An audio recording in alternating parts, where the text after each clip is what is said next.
SwayamPrabha. Digital India. Educated India.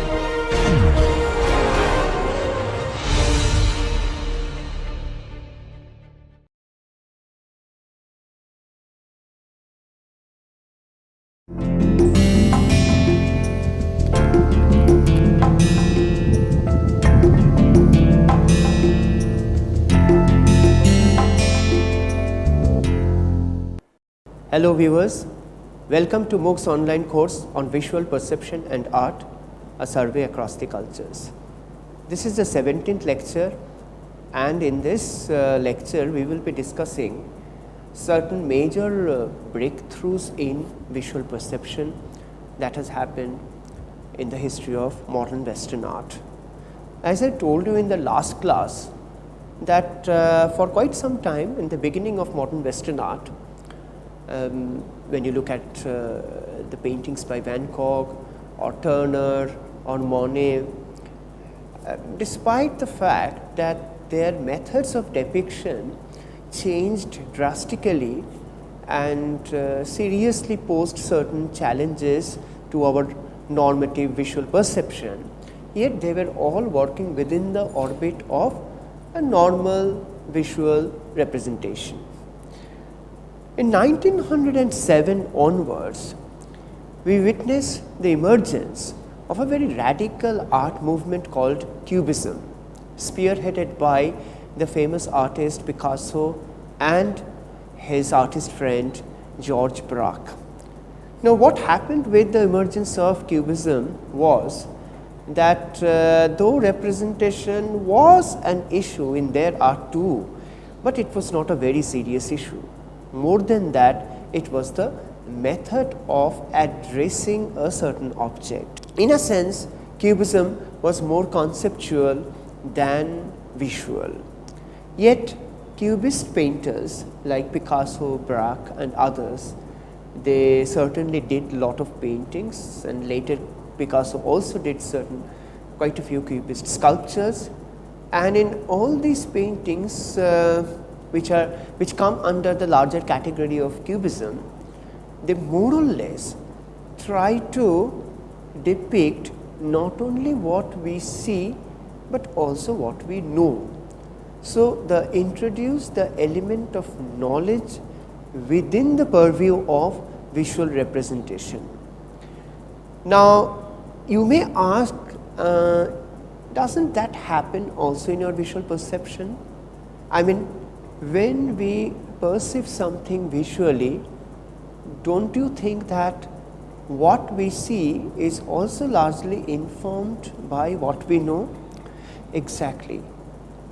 In other words, the whole tradition of visual perception across the globe vary primarily because the contexts are not the same. Because visual perception, as we have been repeatedly telling, that is not a matter of simple biological phenomenon, because visual perception is informed. It's a very informed perception. It has its own knowledge. Visual perception may also have its own memory. It has its own habit. It has its own prior experiences. Now, this is what exactly Cubist artists like Picasso and Braque are trying to take advantage of. This fact that visual perception has its knowledge. Visual perception is not only about depicting reality in a very realistic manner.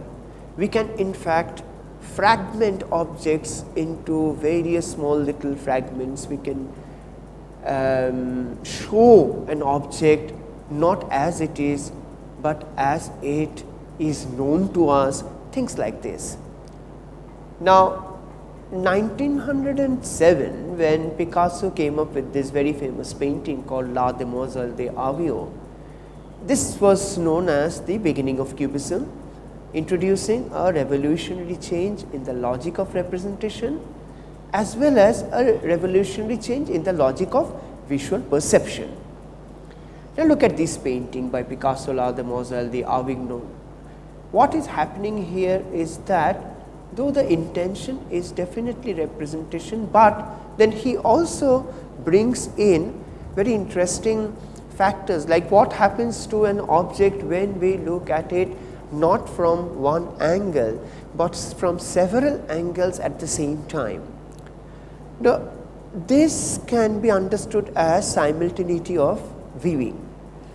Now, simultaneous viewing is not really possible in our normal course of visual perception, because in our daily life, in our real life, we perceive a thing visually only when we are looking at a scenery or an object or a figure or anything from one particular angle. We usually do not look, we can't actually do not look at any object from multiple angles at the same time. Now, this is what precisely Cubist painters, particularly Picasso and Braque, were trying to introduce. That what happens finally in the painting to the forms which have been looked at from multiple points of views simultaneously. Now, this is something that is absurd in real life, but it is possible in the pictorial life. It is possible in a painting, it is possible in a sculpture.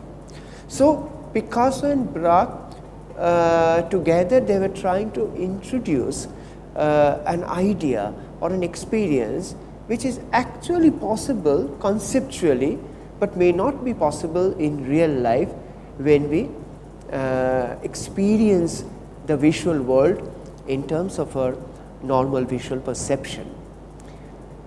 And in order to establish this new notion of painting with Cubism as its fundamental theory, Picasso and Braque, they emphasized flat two-dimensional surface, and they reject outrightly any presence of perspective or chiaroscuro.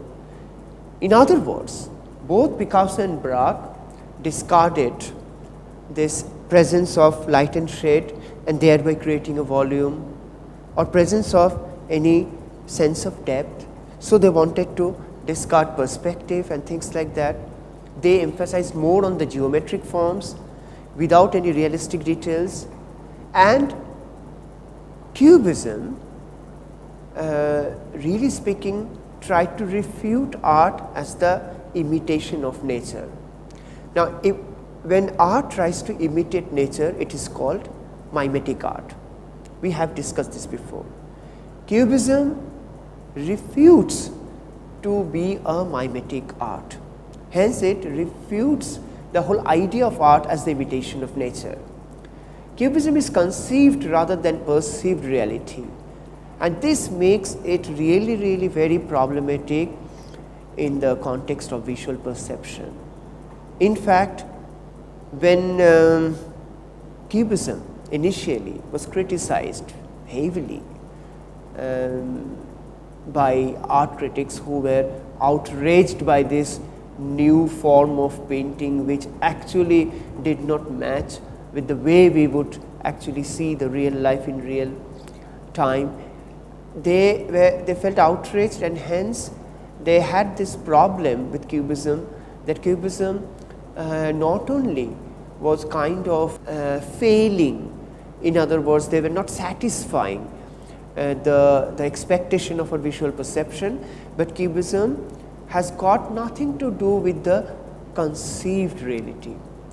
In fact, Cubism had something to do with the conceived reality rather than a perceived reality, and that is why many artists say, many art historians say, that Cubism is all about a conceptualization of form rather than a visualization of form.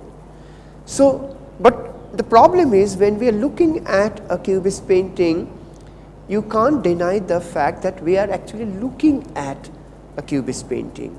I am not simply talking about Cubism, I am actually showing you a few Cubist paintings. So, the act of looking is always there, even if the Cubist paintings tend to discard the perceptual reality, even if they tend to discard the visual perception, they cannot really deny this fact that ultimately a Cubist painting has to be looked at.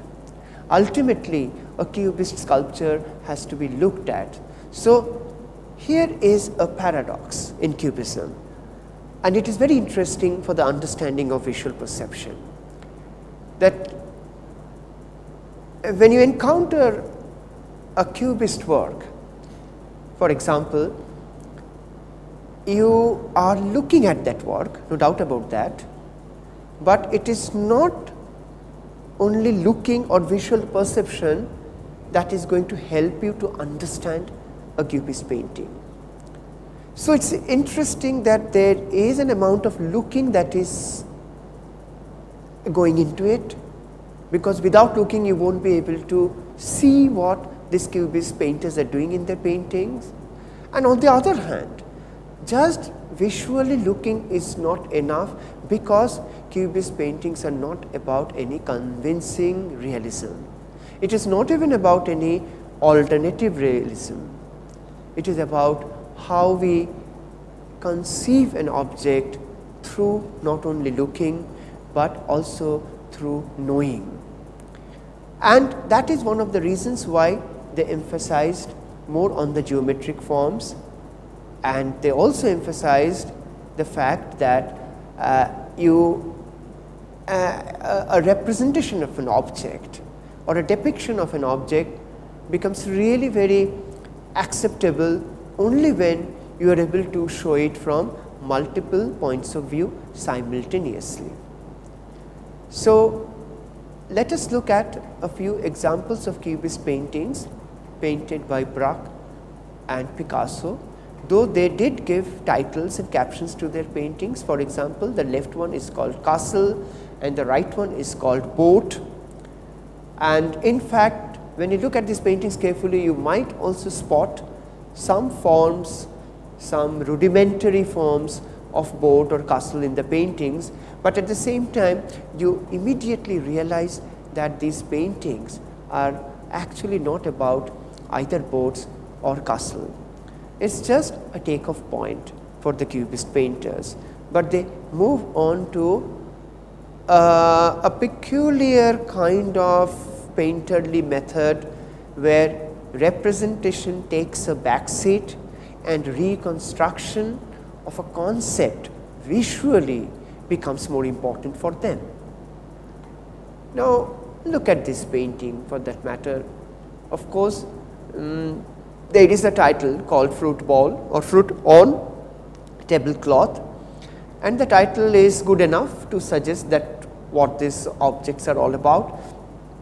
Even if we do not know the title, still it is not difficult for us to identify. So, there is an element of identification here which is not difficult, but at the same time when you look at the space, the spatial organization in the painting, when you look at the background, when you look at the background object relationships, then you begin to have a feeling that probably in this painting and in other paintings of cubism, depiction of object is not their concern.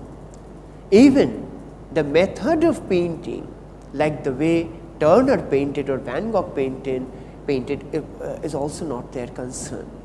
Their concern is something else, and that is more to do with the pictorial reconstruction of a conceived reality.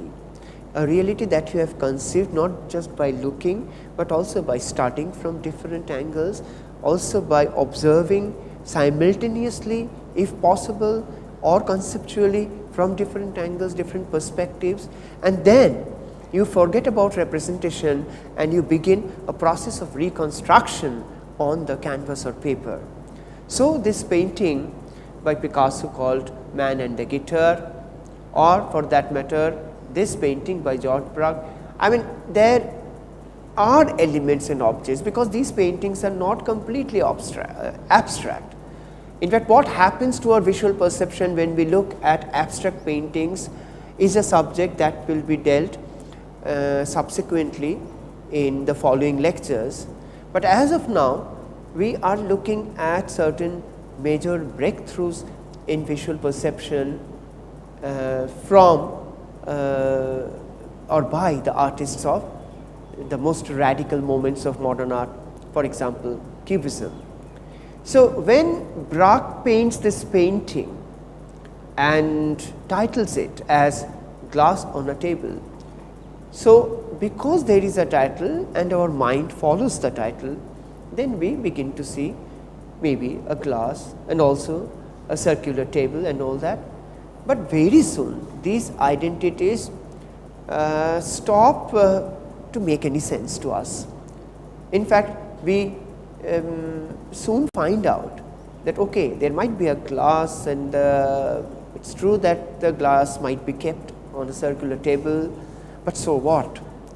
Is the painting about the glass and the table? Of course not.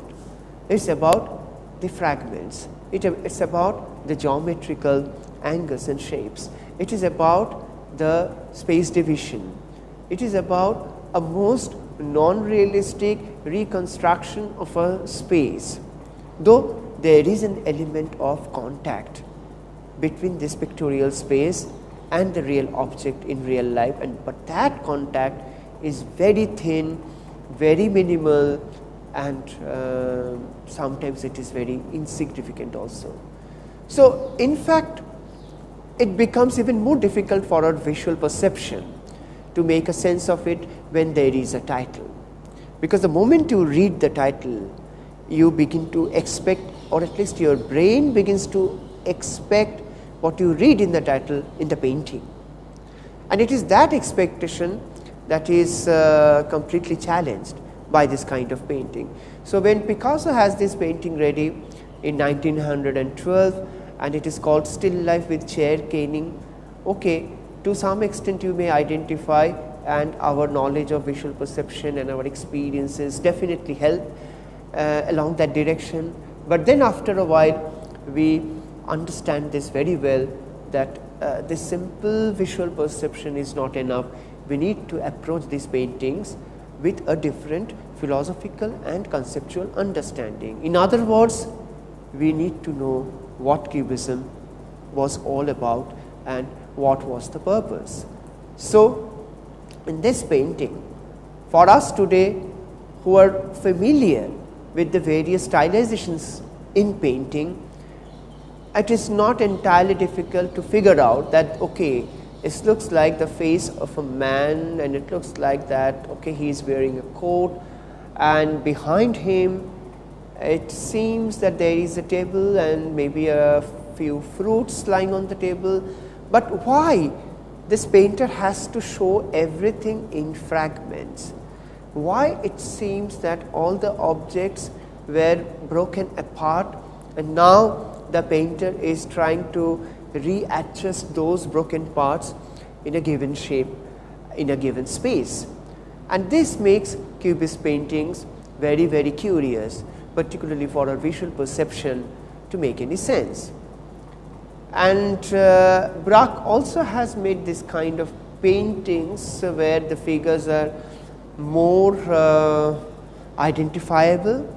But even in these paintings like this one called Large Nude by George Braque, painted in 1908, the tendency is to move towards a Cubist statement. And then of course we have this kind of paintings by Picasso, where the three musicians are shown in a way that we will never see them. They have been fragmented, their bodies have been dismantled, they have been cut into various shapes, they have been transformed into geometry. So, it is possible that the initial impulse came from this idea or the subject matter of three musicians, but ultimately what Picasso was exploring was not the subject matter, but the possible transformation of subject matter into geometry, into shapes, into fragments. In other words, he was creating a Cubist reality out of a very, very simple subject matter like three musicians. Our visual perception got even more complicated in the wake of Cubism, when Cubist artists began using collage as a very useful medium for their project. Now, the medium of collage allowed a spatial relationships without resorting to the use of conventional perspective. So, when you paint, either you go for a conventional perspective system or you simply try to do something abstract and discarding the conventional perspective. But in collage, what happens, because you are using real materials, because you are using newspaper cuttings and you are pasting one on top of the other. So, what is happening is that you are creating not only a non-realistic space, but you are creating that space which can be perceived visually. So, visual perception gets once again challenged, that how to make sense of this kind of spaces which is real, but at the same time not real, which is there with the real material, but at the same time not there. So, as observed in the collage, the glass drawn on top of a piece of pasted newspaper here could be understood as a glass actually standing on a paper placed beside a stack of newspapers without recourse to a realistic perspective. And George Braque also paints a landscape in cubist methods, but now that we have got some information, some knowledge of cubism, we know that again for him, and at least for this painting, the landscape was merely a pretext. What he was trying to do here is to explore this idea of reorganization of pictorial space using certain cubist methods and relying heavily on geometric shapes and forms. At home, that is in India, we have this very well known artist belonging to the famous Tagore's family in Calcutta called Gaganendranath Tagore, who followed this cubist methods of creating various layers of spaces. But for Gaganendranath, cubism became a very handy technique to create the most mysterious atmosphere of light and shade. Now, why I am using this example is simply because, one, that a particular modern language can have a cross-cultural migration, and secondly, it can be used for a completely different purpose. The way Gaganendranath Tagore used cubism was not actually the way it was conceived initially by Picasso or Braque. Then of course we have Matisse, whose painting, and particularly this painting we saw in the last lecture, and he spearheaded a movement called Fauvism, where color dominated the visual perception.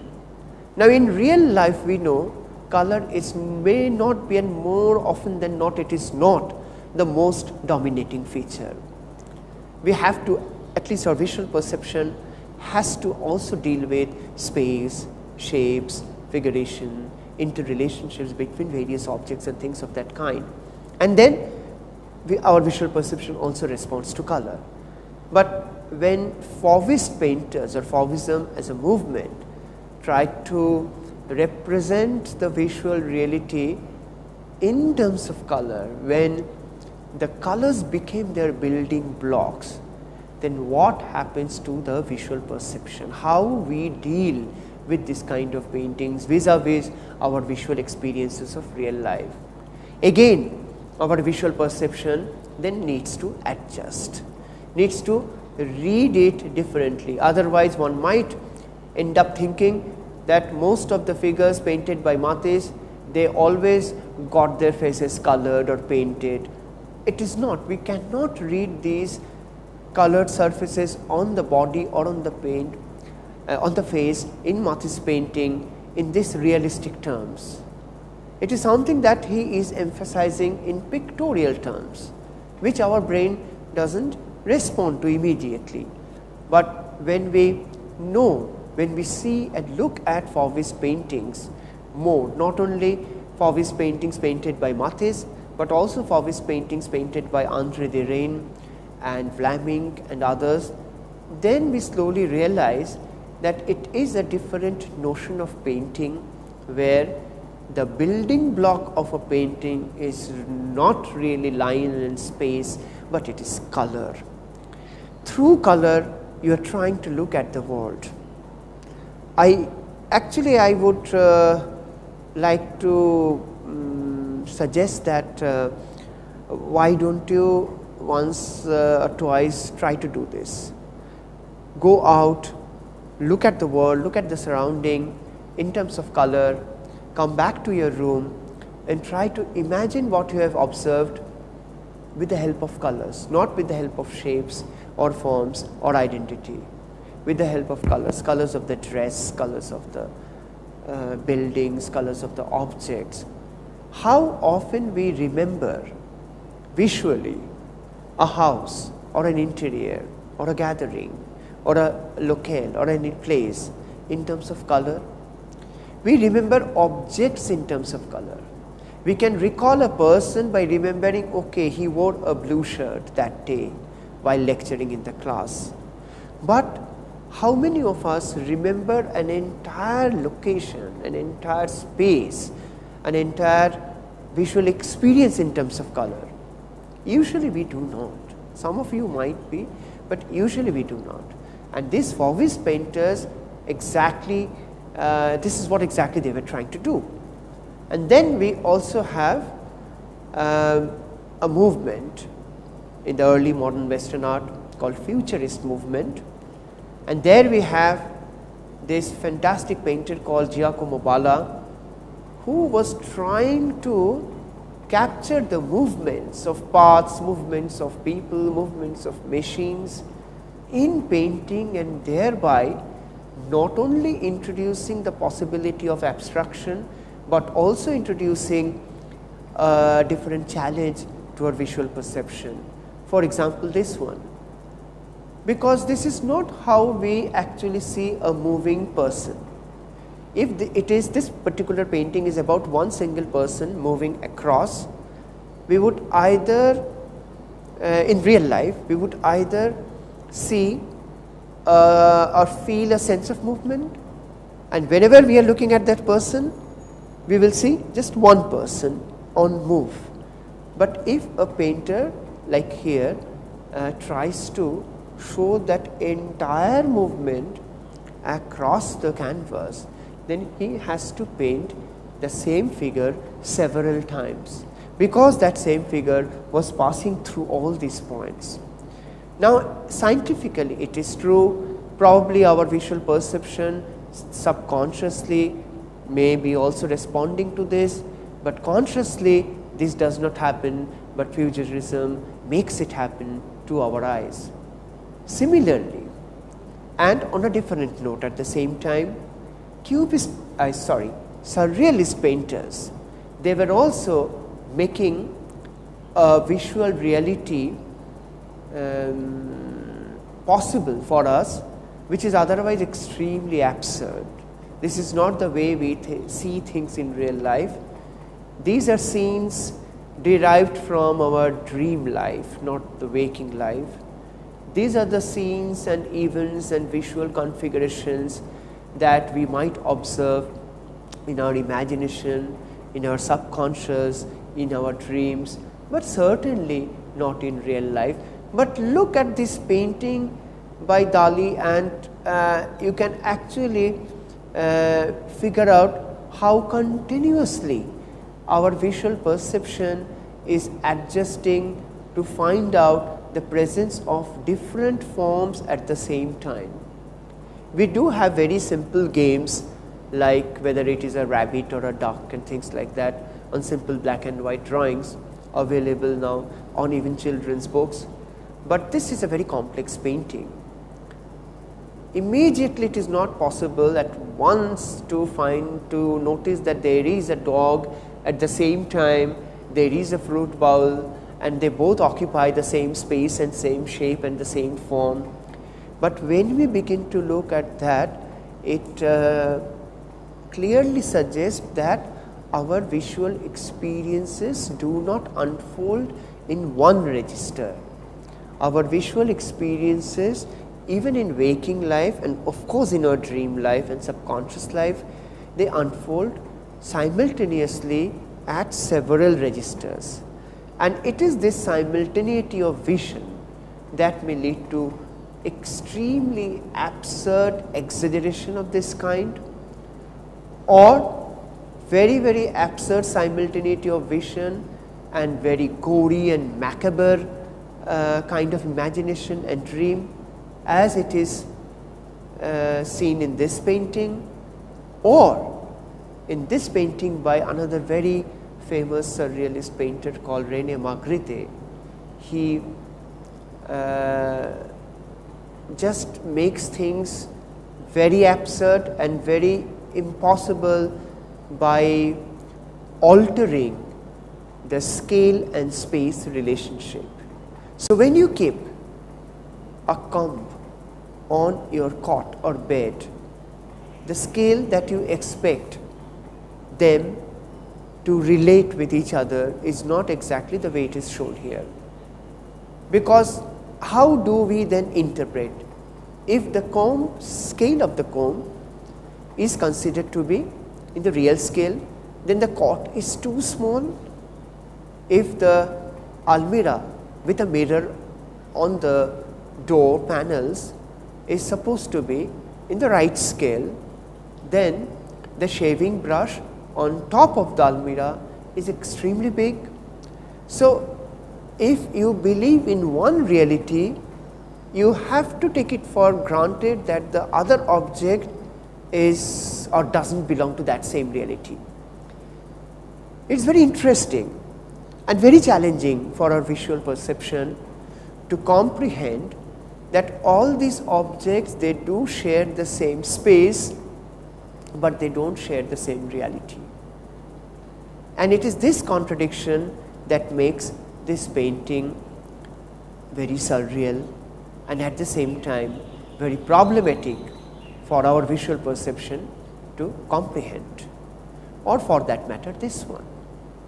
Either the fruit is gigantic, or if you consider the fruit as something in a normal scale, then the room in which the fruit is kept is of course extremely small, so small that it can't adjust anymore. Now, how does our brain initially at least respond to a painting like this? It is extremely shocking, to say the least, because when you stand in front of a mirror, you expect your face to be seen, but instead what you see is the back of the same person, which cannot happen because this is not the function of mirror. So in order to play with our visual perception, here in this painting René Magritte alters the function of the mirror itself. And if at all the mirror begins to function in a completely absurd and different way, our visual perception is bound to get not only challenged but crazy. Now, it is this surreality, this possibility of this absurdity that the surrealist painters were trying to explore in their paintings, and thereby challenging the normal, the common notion of visual perception that we share every day. Thank you.